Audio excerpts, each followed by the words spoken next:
Bonjour Dachana, tu es CEO de Bismart Edu. Peux-tu nous présenter ton métier et ton parcours professionnel ? Bonjour Marianne, donc effectivement je suis Daniela, CEO de Bismart Edu. Pour mon parcours professionnel, j'ai commencé en tant que chercheur scientifique. J'ai travaillé sur tout ce qui est mécanique des matériaux, précisément sur la mécanique des implants, la durée de vie des implants orthopédiques. J'ai été professeure en école d'ingénieur et j'ai décidé de tout quitter pour venir faire une école de commerce, pour me former dans les métiers des finances et du management.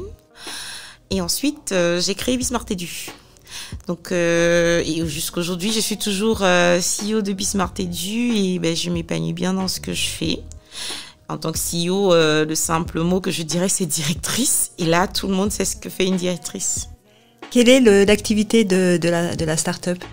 Bismart Edu, c'est une start-up EdTech qui signifie éducation technologie, qui a pour but qui est en fait une prépa scientifique complètement à distance. Donc le système de classe préparatoire, tout le monde connaît. Et nous, on est complètement à distance et on est en fait une prépa scientifique.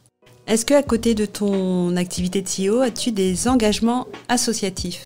Oui, je suis très engagée dans plusieurs associations. Je viens de fonder une association qui s'appelle STEM for All, qui vient en fait de mon parcours, de mon existence, de tout ce que j'ai subi et je veux voir changer. Je suis également engagée dans d'autres associations. Une que je peux citer, c'est Diversidays. Voilà, et quelques femmes du numérique parfois où j'interviens quand je peux. J'avais une question très simple pour les jeunes femmes qui nous écoutent. Est-ce qu'on peut faire du code et ne pas être une cadre en maths ? Oui, en fait, pour moi, je trouve même pas que Aujourd'hui, certaines personnes se disent qu'il y a forcément un lien direct, mais pour faire du code, il ne faut pas comprendre les maths. Par contre, je dirais qu'il faut comprendre l'anglais. Donc, ça veut dire que tous les littéraires peuvent faire du code. Belle. As-tu vécu des expériences de sexisme ordinaire dans ton contexte professionnel ? Et si oui, comment les as-tu gérées ? Je dirais que en tant que femme dans le milieu des sciences, en tant que femme dans le milieu de la tech et en tant que femme entrepreneur, c'est inévitable. Et je vais juste citer une dernière expérience que j'ai eue qui m'a touchée et qui m'a affectée par contre plus que je n'y pensais. On me dit souvent quand j'étais petite, depuis que je suis petite, que je suis une boule d'énergie et que je me fatigue pas, je me duplique. Et une fois, un mec m'a lancé, on verra si tu comptes avoir des enfants, si tu auras encore la même énergie.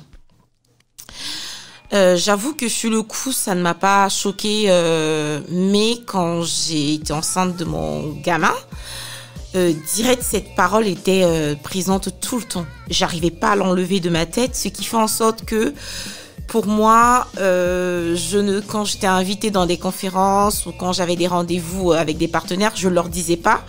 En fait, en cette période, c'est compliqué pour moi. Peut-être il faut changer. Je faisais tout pour y être, pour qu'on ne croie pas que la grossesse était un handicap pour moi ou bien m'empêcher d'être la femme qu'ils ont connue. Et pour moi, aujourd'hui, avec du recul, je me rends compte que ça m'a beaucoup affecté cette parole. Parce que je me rappelle, lors d'un rendez-vous, je me suis retrouvée après aux urgences, à force de forcer et de vouloir prouver que être enceinte n'est pas une fatalité pour des femmes qui sont énergétiques et qui veulent continuer une vie de travail simple. Et non, j'aurais pas dû. J'aurais en fait dû écouter mon corps et laisser passer cette parole et me dire que c'est a priori, on s'en fout quoi. Et justement aujourd'hui, quels sont tes ingrédients clés pour mener une vie d'entrepreneur épanoui ? Je dirais que ce qui me motive le plus, c'est de réussir à remplir ma to-do list quotidienne. Parce que en tant qu'entrepreneur, on a tellement de choses à faire. En tant que directrice d'une entreprise, on a tellement de choses à faire. Et derrière, j'ai encore un métier de professeur que je ne veux pas lâcher parce que l'enseignement, c'est comme une passion pour moi. C'est une passion, donc il me faut chaque jour me dire j'ai réussi à faire quelque chose. Et pour moi, c'est de remplir ma to-do list. Et pour terminer, que dirais-tu à une jeune femme pour lui donner envie de devenir entrepreneur dans le numérique ? Je dirais en fait qu'il ne faut pas qu'elle se dise que c'est pas fait pour elle ou qu'elle ne pourra pas en fait s'épanouir dans ce métier.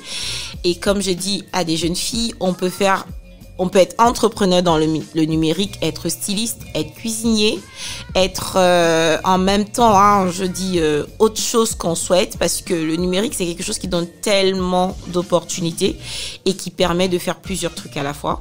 Et donc, certaines se disent que c'est un monde très fermé, qui ne donne pas d'opportunités à d'autres trucs. Et en fait, c'est tout le contraire. Parce qu'en travaillant dans le numérique, en travaillant dans la tech, voilà, on a beaucoup, beaucoup d'opportunités. Merci Daniela.